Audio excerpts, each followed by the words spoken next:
Hello lovers, welcome to the Butterfly Effect podcast hosted by myself, Lauren Amy. This is for those who are ready to take up space, who are living a soft life loudly and are ready to savor the sweetness in each moment.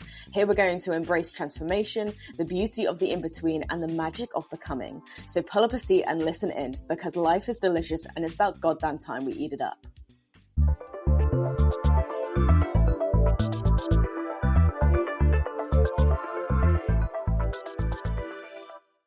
Hello stunners, good morning, good afternoon, good evening. Welcome back to the Butterfly Effect podcast. How are we all feeling? How am I feeling today?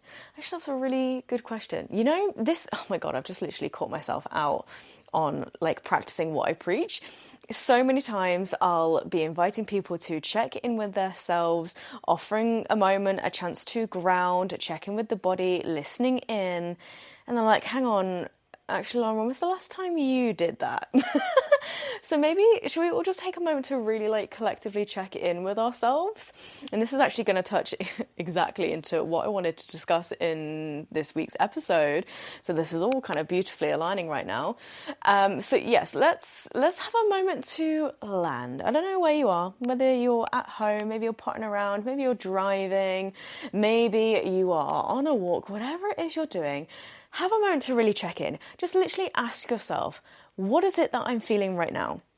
What is the emotion that's right on the surface, okay? What's the feeling in the body overall? Okay, and you can dive in as much as you wish to, okay? But maybe there is something right on the surface. Maybe there is a particular sensation or thought that you are greeted with. Maybe you've turned to this podcast episode in particular because you've seen the title and you thought, okay, this is what I'm needing right now. And maybe you're already having some thoughts about this particular topic, okay? And we're not going to dive into it too much just yet. So what is the feeling? Is there some achiness? Is there some tiredness? Is there some confusion? Is there this past conversation or niggly thought that's just repeating itself over and over and over again? What's here? What are we experiencing? And perhaps instead of just kind of moving towards the next thing, instead of just listening to this podcast as if it's another thing on our to-do list, what can we do to just take a little step back? To actually savor this moment, savor this next half an hour or so, however long this episode ends up being, and just check in. Checking in is one of the most simplest of things that we can do, but perhaps it's one of the things that we avoid the most. Or again, we just brush past it the most. We're so often used to asking others how they're doing. And actually, do we ever really listen to the answer? So actually, let's ask ourselves these questions. Let's ask others these questions with care. So when you're asking someone, how are they feeling today? Listen to the answer. Listen to what that person is saying. And when you ask yourself that question, listen to your answer.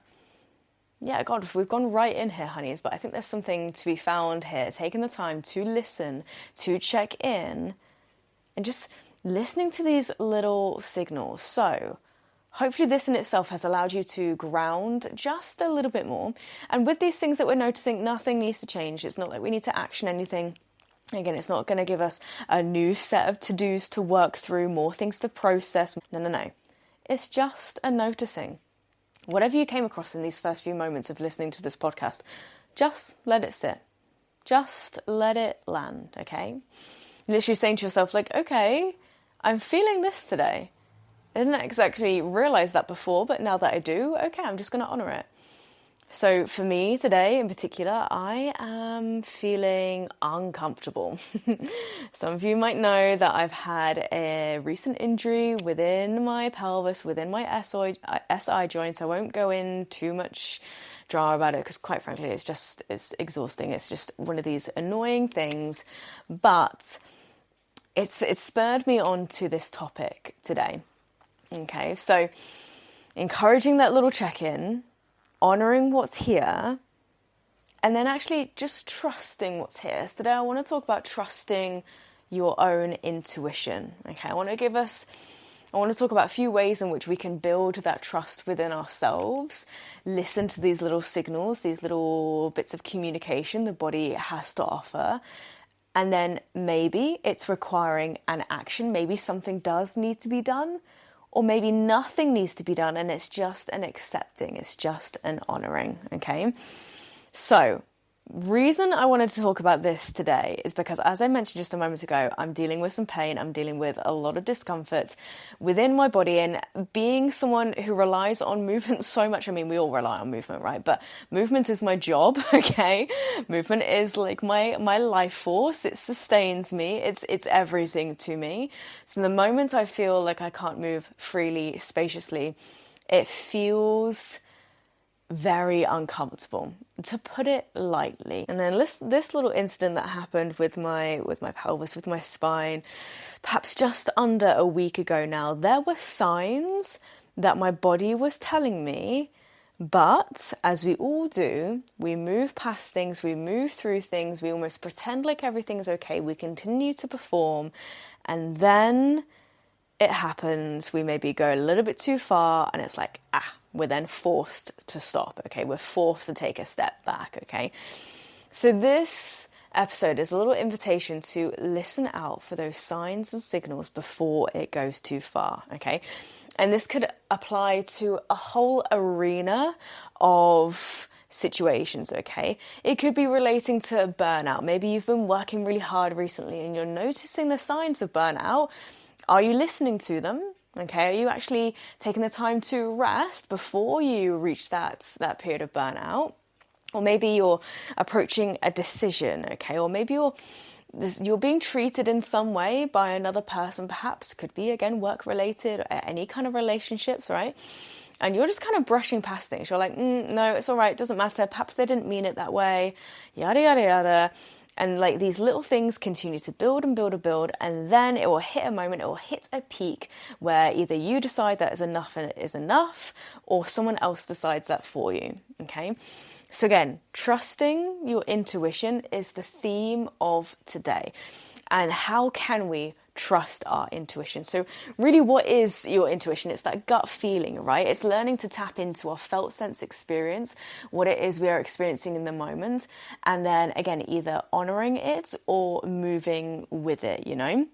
So one of the beautiful ways, one of my favorite ways to honor your felt sense experience is just to listen to the little whispers that the body has to offer, so that your body doesn't have to shout at you later on, okay? This is literally what has happened to me in the past few weeks. A few weeks ago, I was at this yoga event and I felt a small little twinge in my back, and I was like, oh, okay. That didn't feel nice, and because I've had a few problems with my pelvis and with my spine before, I'm quite aware of it. So I'm like, okay, let's see how we go. And to some extent, I did kind of brush it off because I was like, no, I really want to have a good day today. I don't want to let this bother me. So I did kind of brush past it. I did kind of ignore it. And then in the weeks following, there were still a few niggles here and there, but nothing too bad. I was able to, again, continue. And then went for a gym session, and my body decided that was the moment it was going to tell me enough is enough. And that was the moment where the body needed to shout at me because I hadn't been listening, okay? So this is my encouragement to you, to listen to these gentle signals before they become loud symptoms, okay? So just listening to the little bits of fatigue, listening to their achiness, listening to even like the lack of motivation, okay? I actually really noticed this in class earlier today.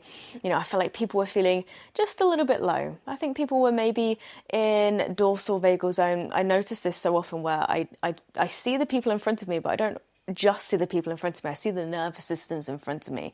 I see the energy in front of me, and I'm like, okay, I'm sensing that energy is just a little bit low.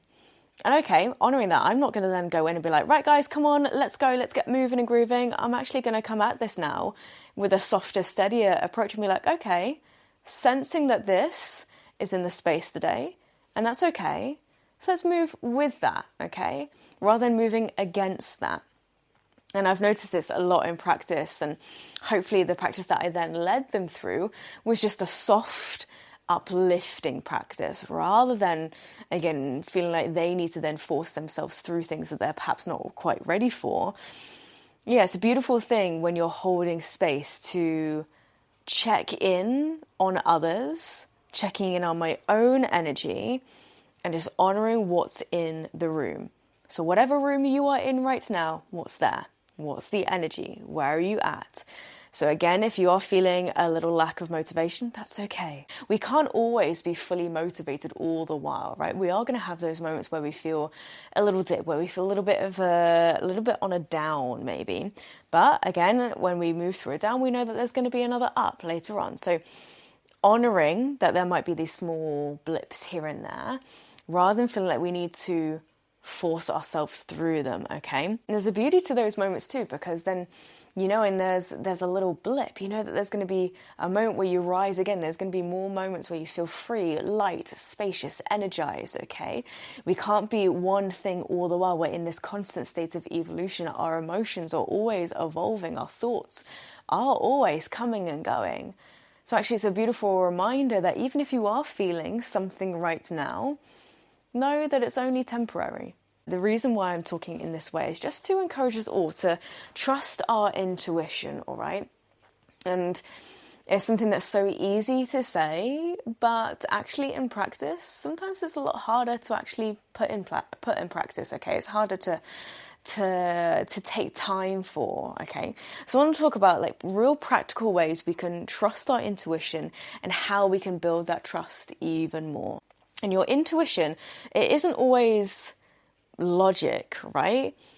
It's trusting without needing explicit proof, okay? So it's trusting that you perhaps need to take a break or need to take a step back without really needing to give clear-cut evidence as to why that is. You can just trust that that is a known within your own body and then stand up for that, advocate for that, okay? And then I'm sure we've all had many moments where your intuition might not always make sense. Have you ever had moments where you felt like something wasn't right? You felt like something was off, but you couldn't explain it. Again, you found yourself in a situation and maybe a few weeks, days, or months down the line, you realize that intuition to be true and you're like, oh, I knew that would be the case. I knew that would happen.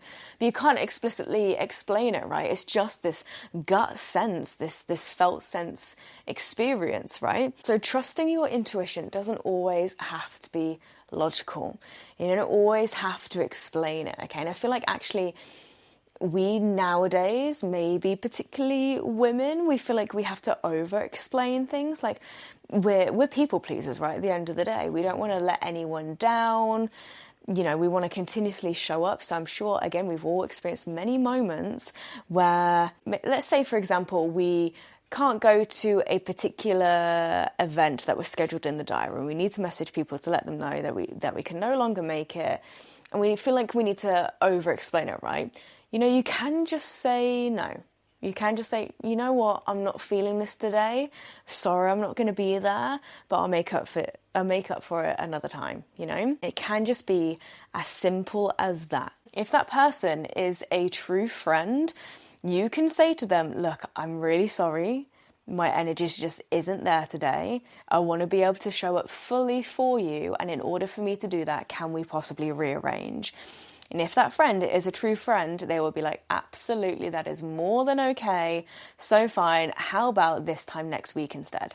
So don't feel as though you have to over-explain that intuition, that felt sense experience, okay? But perhaps it's the case for you where you don't know how to access the intuition. Maybe we've kind of filled up our time with so much stuff, so much noise, that we can't find a pathway through that noise. We can't find a pathway through all this clutter, that our intuition is getting further and further muffled.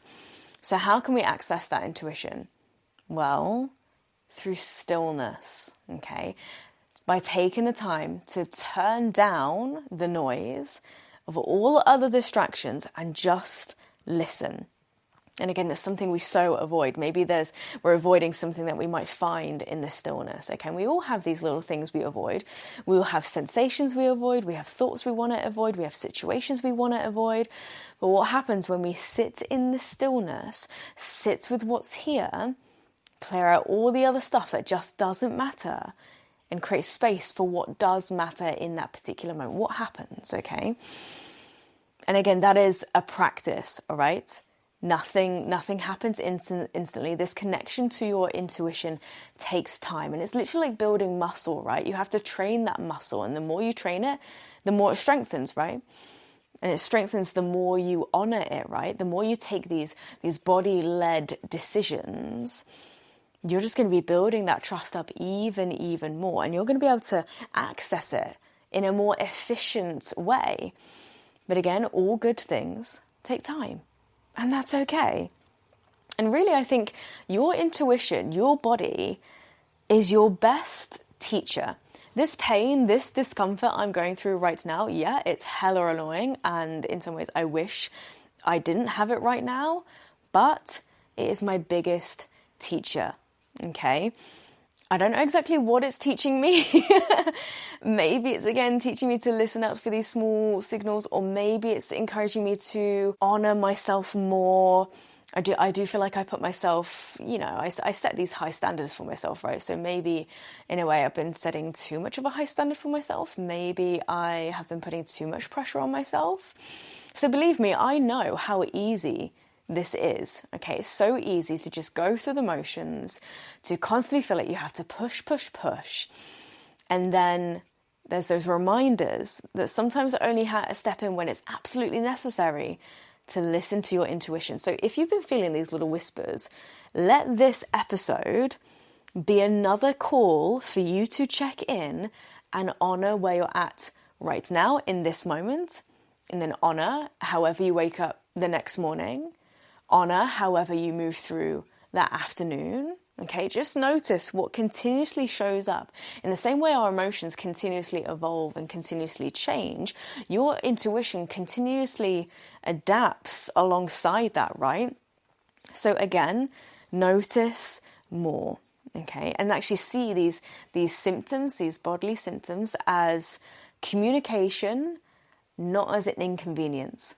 Okay, so I'm trying really hard to see this pain, this discomfort that I'm going through right now, to see it as communication and not an inconvenience. And I always like to see the positive things. I always like to see the other side of things. I always like to reframe things. So whilst I'm having to minimize that movement and scale things back a little bit, it's allowing other things to come to light, okay? So whilst I'm not able, as an example, whilst I'm not able to demonstrate fully in classes right now, it's allowing my mind to show up a little bit more. The words are then coming through a little bit more poignantly, I think, or at least it feels the case for me. I'm able to speak a little bit more clearly. I'm having to work a little bit harder to still channel that same experience to my yogis, to the people in front of me, without just having to rely on my body in order to do that, right? My voice still works, my mind still works, obviously. So it's relying on those things a little bit more whilst my body takes time to sort itself out, okay? And so how can we continue to build that trust even more, right? Okay, it's one thing to say listen to intuition, it's another thing to then say trust it, okay? So I just invite you to, from this episode, is again, ask your body questions and actually listen, okay? So right at the beginning of this episode, right, I asked you, what is it we're feeling today? And I have no idea what answers you came back with, and that's okay. Only you need to know what those answers are. But can we, again, actively listen, okay? And perhaps the more we listen to ourselves, the more actively we can listen to others too. So perhaps this allows us just to be a bit more attentive, not to ourselves, but to others too. But again, it starts with you first. It starts with you listening to your own intuition, your own gut feeling, and then maybe we become more self-aware. Perhaps we build that awareness up more and more and more. So again, we're able to not only listen to ourselves a little bit more clearly and advocate for ourselves a little bit more clearly, we can then be a bit more aware when we're communicating with others too. But again, it starts with you first. Okay? So again, asking your body questions, okay? What is your heart feeling today? How does it feel to breathe today? And then from that, making these body-led decisions, okay? So when you're approaching a certain task, maybe you need to make a decision about something. Maybe you're deciding whether you want to go for a run today. Do you feel like that's going to serve you, or is it not? Noticing what these little cravings are in the body, maybe. Maybe you're craving a nice big stretch. Maybe you're craving a bit of fresh air. Maybe you're actually craving a little bit of a nap, okay? What are these little cravings? How can we listen to them, satisfy those cravings, and then go into whatever the day has to offer, and then go into the next task, and then go into the next decision, okay? So asking the body questions, making body-led decisions, and then as you move through your day with this intuition, just making sure, again, you're moving intuitively and not just performing. There's a real sneaky way of how you can perform intuition. And I've kind of clocked myself doing that a couple of times. And again, that is a tricky thing to kind of catch yourself doing as well. But again, moving intuitively, but without performance. Don't feel as though you have to do something, okay? There's lots of talk in the wellness world, just as a very basic example about having a morning routine, right? And you've probably heard me say it before, getting outside first thing in the morning, taking your morning coffee outside and planting your feet into the earth. I'm pretty sure I said that in a very recent episode, right? But actually only do that if it's really going to serve you, all right? Don't feel as you have to do all these things because you feel like you ought to or feel like you should. Again, there's a way in which you can perform intuition, but there's a way in which you can intuitively perform. Which one is better? And I think intuitively perform is better than performing intuition, right? Does that make sense? I'm hoping that makes sense. I'm hoping that comes across in the way that I'm kind of imagining it in my head. I just think there's ways in which we do things because we feel like we ought to, because we feel like these things are encouraged, morning routines are encouraged, morning yoga, morning breath work, meditation, a nighttime routine, okay? There's so much we are encouraged to do, and then we go out and do it, and yeah, we might post about it, we might share it, but is it actually making you feel good? Or is it a pressure that has been applied upon you by others, or a pressure that you have applied on yourself? So notice when you are performing intuition or when you are intuitively performing. I'm hoping that makes sense. I'm hoping that landed as well as for you guys as it did in my brain just then, okay? So yeah, these are just a few things I want you to kind of think about I invite you to think about as you move through this next week or so, just listening to your own intuition. You know your body better than anyone else, right? And what a beautiful thing that is. Again, that's a power that only you have, okay? No one else can feel the sensations that you are feeling. No one else is going to know what it's like to live in your body in the same way you do. So noticing that power that you have and honoring that power that you have. Let your intuition be your biggest guide, your greatest teacher, and actually really your greatest ally. Sometimes it feels like we go through certain things alone, right? Whether you're in a relationship or not, we all have moments where we feel like we're having to move through things alone, right? We've got all these decisions to make, all this adulting to do, right? And sometimes it gets on top of us a little bit, but your intuition can be your greatest ally. So again, listen to these body signals, ask your body questions, make these body-led decisions, and then intuitively move throughout the rest of your day. Beautiful. Okay, so from this episode, I have a few moments before I need to leave to class. So how can I serve my intuition before I rush to my next task? I think I'm going to stand up, I'm going to move my body a little bit, I'm going to get my muscle gun on my glutes, on my hips, try and release that space a little bit. So I'm feeling nice and grounded, nice and ready, nice and spacious to teach my final class of the day. Yeah. So what are you going to do next, loves, that feels intuitively good for you? What's going to serve you in this moment before you go into your next task or whatever it might be? However long that takes, whatever it is, listen, honor, and move accordingly. All right, honeys, I'm going to wrap that one up there. Thank you so much for listening to the podcast. Whether you are a weekly listener or whether you have just dabbled this week, it's been lovely to sit down and chat with you. And I hope you have a gorgeous rest of your week. Please don't forget to rate and review, like and subscribe, all those lovely things. I feel like I haven't said that in a while. Yeah, if you are listening to the podcast and you have not yet left me a little review or left me a little note as to how you're finding it, please do. I love hearing from you guys. And if you haven't subscribed, what are you doing? Press that subscribe button and yeah, there'll be more weekly chats coming your way. All right, honeys, have a gorgeous rest of your day and I'll see you next week. Mwah.